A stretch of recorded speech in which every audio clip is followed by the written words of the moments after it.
Hey guys, welcome to my channel. My name is ReadingBear and I hope you are ready for some more stories. And today, we'll take a look at some new entitled people content. If you enjoyed my content, please don't forget to subscribe to my channel and post some bear emojis in the comment. And now, let's dive right into the stories. The first story is titled, The Case of the Missing Firewood. This may be pushing Rule 6 a little, but this happened when my grandfather was growing up in rural Kansas in the 40s and 50s and is one of my favorite stories from him. Story. When my grandpa was growing up, he didn't have electricity, this being rural Kansas. What they did have was a wood-burning stove. At one point firewood that great-grandfather had been storing began to disappear, a thief was afoot. My great-grandfather, getting tired of the firewood disappearing, hatches a plan. Great-grandfather takes some of the logs and drills them out, leaving a cavity. He then puts some gunpowder in the cavities and plugs the holes to hide his handiwork. That night he tells my grandpa that he would bring in the firewood. Of course he knows what logs he's messed with. Now this is the funny part, and I wish I knew how embellished it was, but stranger things have happened. The next day great-grandfather is walking into town and comes across a gentleman also headed into town, and they get to talking. It turns out the gentleman is going into town to make a purchase, the item he seeks, a new stove. He says to my great-grandfather, "I don't know what they're putting in the coal these days, but it destroyed my stove." No wood ever went missing again. The next story is titled, Build Me an Expensive Fence.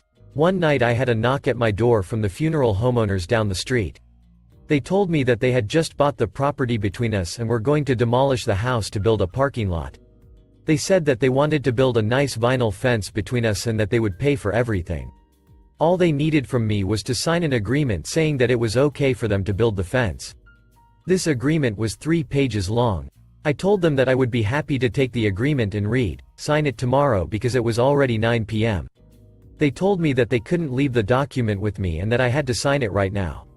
I responded that I don't ever sign legal documents without reading them completely and that I don't have time right now to read it, then suggested that they mail me a copy.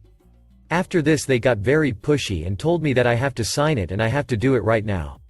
At this point I told them to get off my property and slammed my door shut.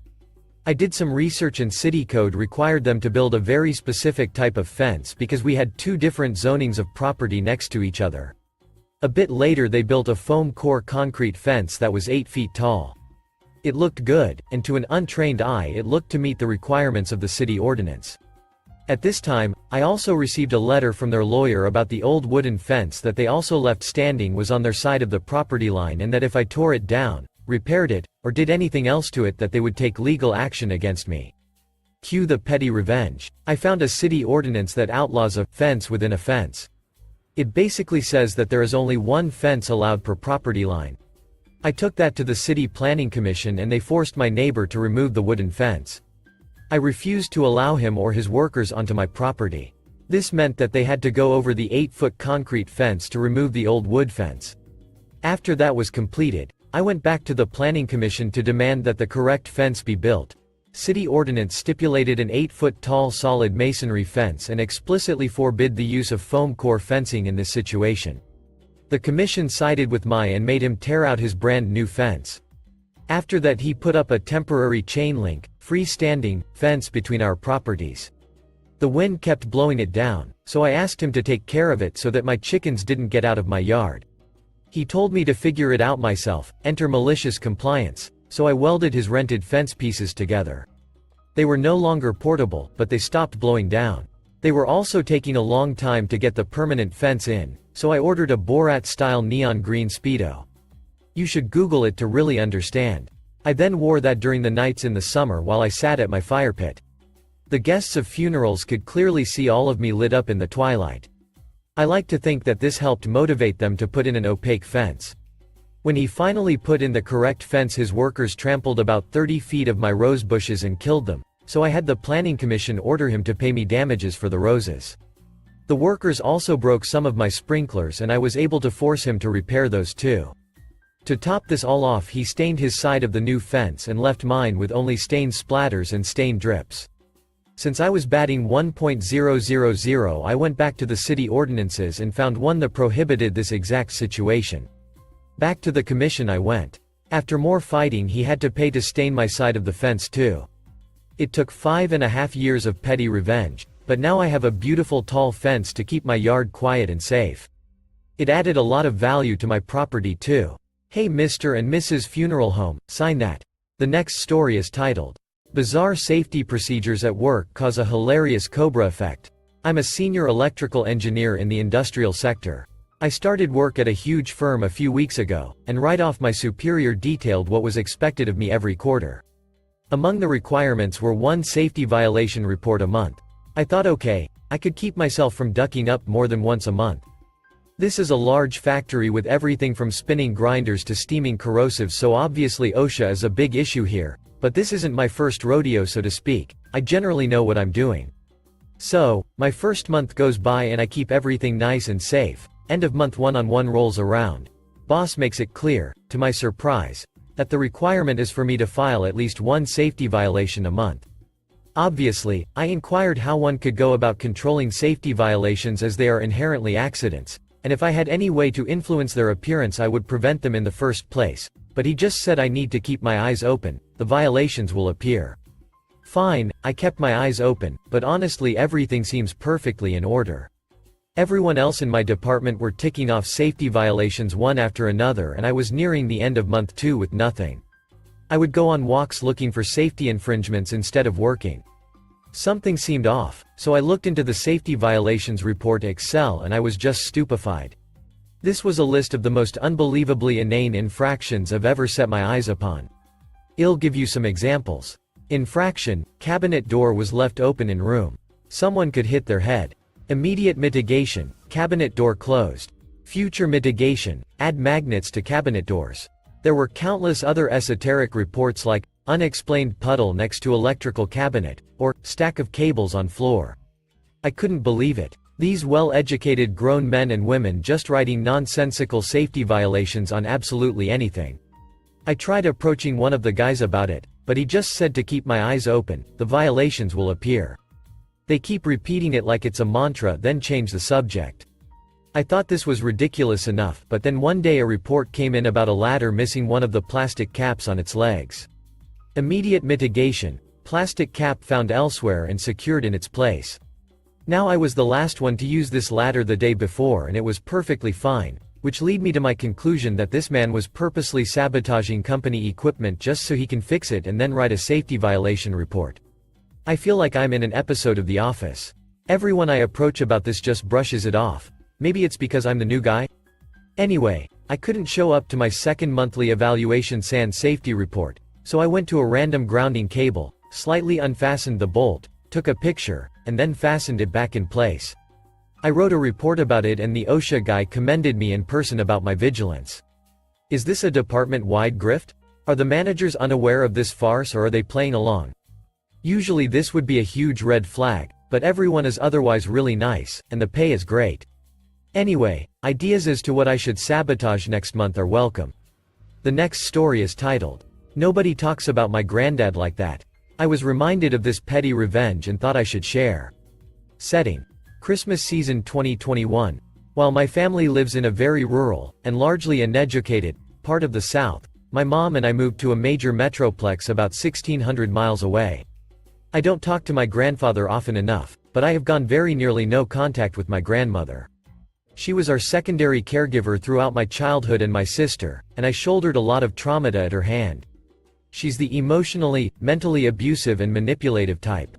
I had naively moved back in with my uncle and her after high school to avoid conflict with my mom after I couldn't enlist in the military as planned. I'm currently living back near my mom, and in nursing school. Because my uncle, who I'm close to, still lives with her, I make a concession a few times a year and talk to her, purely for his sake. The more we anger her, the worse his abuse from her is. For the most part, we have it down to 3 to 4 times a year.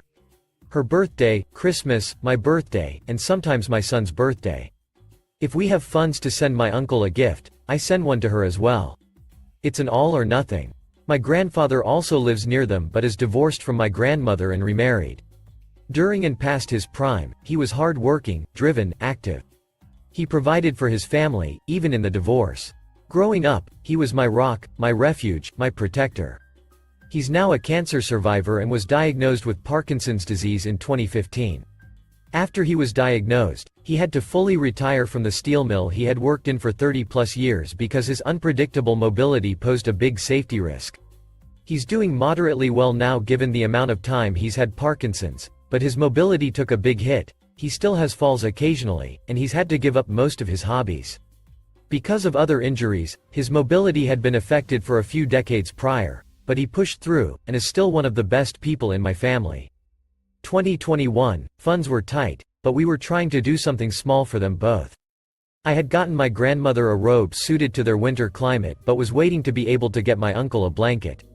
I spoke to my grandmother and uncle on Christmas, and they were very chill about gifts, said not to worry about it, they understood that finances were tight, etc.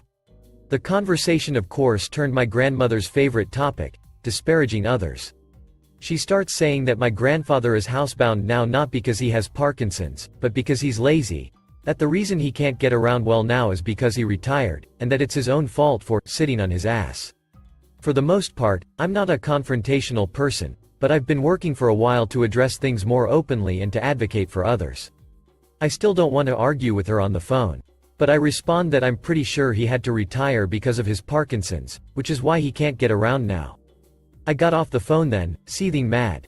Since she had said not to get her anything for Christmas, I decided then I wasn't going to send her the robe I'd gotten her and save the money I would have spent on my uncle's gift. But that wasn't enough. So, I went to the website for a Parkinson's foundation that would mail a card after a donation. I made a donation to the foundation, in my grandmother's name, in honor of my grandfather, for the value of the robe, and set the card to be mailed to her house. A $25 donation doesn't make much of an impact to the foundation, but my boundary is well established now. I don't tolerate slandering my grandfather's character and work ethic. The next story is entitled Aunt and Her Christian Songs. I want to open this off with a statement that I have nothing against people of religious faith. I understand that our ideals do not align, and I respect that. With that out of the way, I want to tell y'all about an unpleasant trait my aunt has that bothers not just me but also my neighbors. My aunt has recently been resurfacing her faith into the Lord. She is a Roman Catholic. She recently hit a rough patch in her life, and she found solace again in religion, and she won't hesitate to let you know. She'd tell you about how she cries every time in worship, how she'd always somehow work her faith into the most absurd of topics. We generally seemed to get along aside from one altercation where she expressed disgust towards my sexuality, but other than that, she treats me well and at the end respects me as a person. Well, respect in the sense that she at least has the decent to hide her distaste. She is generally a very nice person and has little to no beef with anyone in her life, that is except for how she chooses to continue her faith. Aids from the aforementioned, constant mentioning. Another way she'll let you know is by playing loud variations of praise and worship hillsongs. She would play these songs even in the dead of night where everyone would normally be asleep. She'd have Christian rock in the background playing. Granted, I don't fully understand why she does this, but I also know that you really shouldn't do this when almost everyone in the neighborhood unanimously agrees that you should maybe tone it down a bit. Once I asked her if she could, but she got a bit touchy and asked me if I even understood God at all. The point is I don't, but it's irritating having the same old song okay over and over again. It also doesn't help that it wasn't exactly the genre that I was into. I once turned down her music and she turned a meaningful argument into a rant about how I don't appreciate the things she does for me. My parents are practically non-existent anymore. We've been living with her since they're falling out. Yes, she does provide for the house. I also do try to chip in with the work regularly and carry mine and my sister's weight every now and then. Back to the music thing then. We'd be kept awake each night with "Thank You Lord" and variations of such. And if that's not the case, when I do schoolwork at home, it was hard for me to focus. She wouldn't turn it down, not out of spite, but she really legitimately just didn't want to. I want to set up an intervention with her and my grandparents soon to get this thing out of the way. It's also probably worth mentioning that we had never gotten a single noise complaint ever, just slightly annoyed neighbors irritably knocking on our door. I'm not sure she's that nice, but I digress. The last story is titled, "We Need 10 Safety Hazard Reports for Every Incident." So, I work in a job that has recently introduced a new type of delivery vehicle, one that is woefully inadequate and comes with a whole new set of hazards. They are prone to tipping over, are an ergonomic nightmare and are about 30% slower in achieving the job than the previous vehicle. Instead of admitting this isn't the right tool for the job, upper management, who of course have never spent a single moment on these vehicles, have doubled down and have introduced psychologists, physios and trainers to try and put lipstick on the pig. None of which is working. Incident rates and injuries are skyrocketing.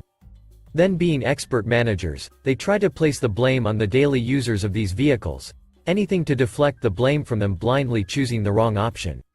We are obviously doing our jobs badly and must be blindly unaware of the perils we face daily. So that's where the new system comes into play: pointless paperwork. Multiple people have been removed from their daily jobs in order to enter our safety reports into some central database, which only increases the workload and associated safety risks on everybody else. So, we are at the stage where our enforced safety reports are pointlessly banal, stating the ducking obvious, or this is where the malicious compliance comes in. Increasingly blaming the delivery vehicle. The company is now in the awkward position of trying to claim safety as #1 priority yet downplay any criticism of these shitbox vehicles.